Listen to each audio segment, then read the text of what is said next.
Ya, terima kasih Anda masih bergabung bersama kami. Kita sudah sampai di segmen terakhir, masih berbincang dengan Mas Gifar Indra Sakti, Corporate Rating Analyst dari PT Pevindo. Mas Gifar, bicara mengenai kendala-kendala yang tentu saja masih kemudian terjadi dari satu tahun ke tahun yang lainnya gitu. Bagaimana sebetulnya sektor otomotif masih memiliki kendala tersebut, dan kendala ini cukup semakin membuat berat pergerakan dari sektor otomotif ketika ingin memasuki semester 2 tahun 2020. Bagaimana menurut analisa dari Pevindo? Oke, kami melihat di sektor otomotif memang kendalanya memang ada beberapa kendala yang kami lihat. Pertama karena ini manufacturing, bahan baku itu menjadi concern ya. Dan seperti yang saya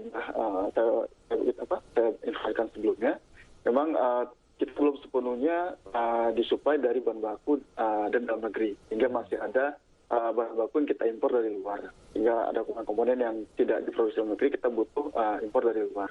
Itu sendiri membuat challenge sendiri, karena di satu sisi juga importir di negara asal pun juga mereka juga mengalami hal yang sama kurang lebih, sehingga keterbatasan dari suplai komponen juga menjadi tantangan sendiri. Selain itu juga mengenai kurs ya, pergerakan kurs juga itu juga mempengaruhi, karena impor kan terkait sama kurs. Selain itu juga kita melihat juga tenaga kerja, karena kan itu juga mempengaruhi juga, karena tingkat UMR yang terus meningkat itu juga menjadi concern, karena semakin efisien kan semakin baik bagi perusahaan. Sehingga mengenai masalah UMR yang kita juga masih challenging juga untuk kedepannya, ini kan menjadi tantangan sendiri untuk sektor otomotif. Baik, mengenai tantangan-tantangan yang akan dihadapi oleh teman-teman industri otomotif nih di semester 2 tahun 2020, apa saja Mas Gifar?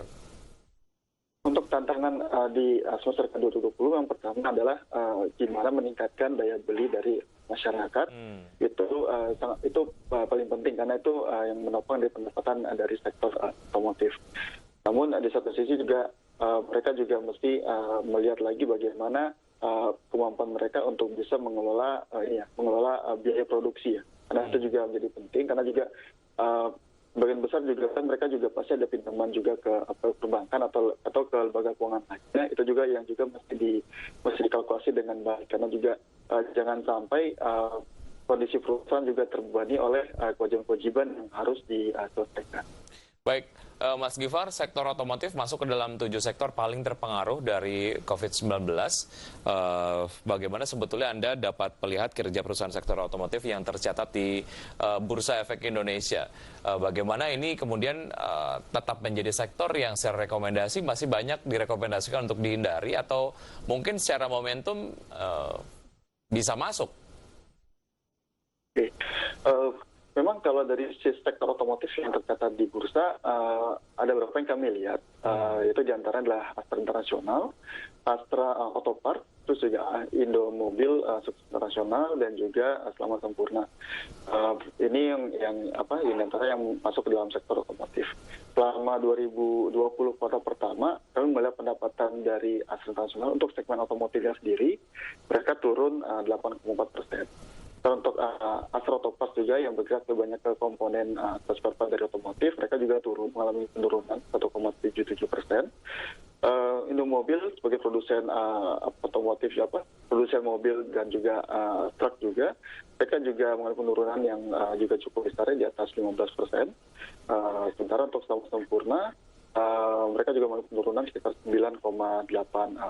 Memang kami melihat secara keuangan mereka juga pasti akan terimbas, walaupun ini masih kuartal pertama, namun penurunannya sudah mulai terasa ya, karena pelanjutan dari 2016 ketika 2020 mereka belum bisa recover juga, dan akhirnya terlihat dari kinerja keuangannya yang mengalami penurunan.